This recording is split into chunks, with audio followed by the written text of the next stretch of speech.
मस्तगड भागातील मियासाहेब दर्गा इथं वृक्षारोपण स्वर्गीय अजितदादा पवार यांच्या पुतळ्यासाठी महानगरपालिकेकडे मागणी करणार धैर्यशील चव्हाण। जालना शहरातील प्रभाग क्रमांक 9 अंतर्गत मस्तगड परिसरातील मियासाहेब दर्गा इथं वृक्षारोपण कार्यक्रम उत्साहात पार पडला। पर्यावरण संवर्धनाचा संदेश देण्यासाठी आयोजित या उपक्रमात राष्ट्रवादी काँग्रेस पक्षाच्या पदाधिकाऱ्यांनी व कार्यकर्त्यांनी मोठ्या संख्येने सहभाग घेतला। या कार्यक्रमाला राष्ट्रवादी काँग्रेस पक्षाचे युवा नेते धैर्यशील चव्हाण, शहर उपाध्यक्ष शेख महमूद, जिल्हा उपाध्यक्ष अण्णासाहेब चितेकर, शहर कार्याध्यक्ष अनवर मिर्झा, जिल्हा कार्याध्यक्ष प्राध्यापक सोपानराव तेगड, राष्ट्रवादीचे नेते रवींद्र तोर यांच्यासह अनेक पदाधिकारी उपस्थित होते।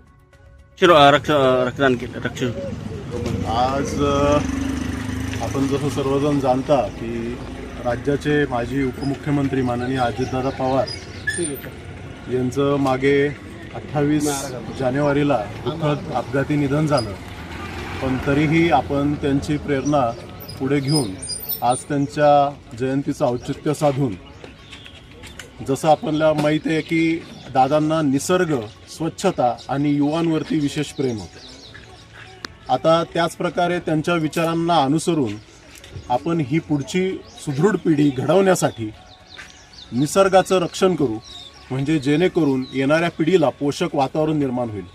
जसं पाहता की आपण आज सर्वत्र कचरा, घाण आपल्याला सगळीकडे दिसून येते, पण आपला राष्ट्रवादी पक्ष, काँग्रेस पक्ष असा आहे की आपण नेहमी स्वच्छता आणि युवांसाठी काय नाविन्यपूर्ण करता येईल यासाठी नेहमी आमचा युवक हा नेहमी पुढाकार घेणारा आणि त्या प्रकारे सगळ्या ज्येष्ठांचं मार्गदर्शन घेऊन त्यांना सोबत घेऊन चालणारा आमचा युवक आहे।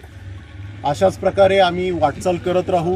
आम्हाला ईश्वर याची ताकद देवो, ईश्वर असो, अल्लाह असो, आम्ही सगळ्यांचाच आदर करतो, आम्ही सगळ्यांनाच प्रणाम करतो।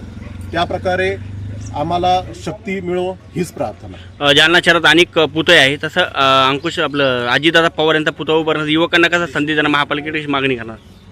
हे बघा, पुतळा उभारणे हा नक्कीच महानगरपालिकेचा विषय आहे। महान पुरुषांच्या यादीमध्ये अजितदादांचा समावेश झालेला आहे, त्यामुळे नक्कीच याला अडचण येणार नाही। आम्ही मागणी तर 100% करणार आहोत, आम्ही त्याची तयारी करू योग्य प्रकारे आणि रीतशीर मार्गाने। आम्ही कोणतंही काम बेकायदेशीर करणार नाही किंवा आता बऱ्याच प्रकारे तुम्ही बघता कुणीतरी रात्री येऊन पुतळा बसवतो, त्याच्यावरून दंगली भडकतात, काहीतरी होतं। आम्ही रीतशीर मार्गाने जाऊन योग्य पद्धतीने आणि शेवटी त्यांचं कार्य आहे, विनाकारण त्यांना त्या यादीत बसवलं नाही गेलेलं।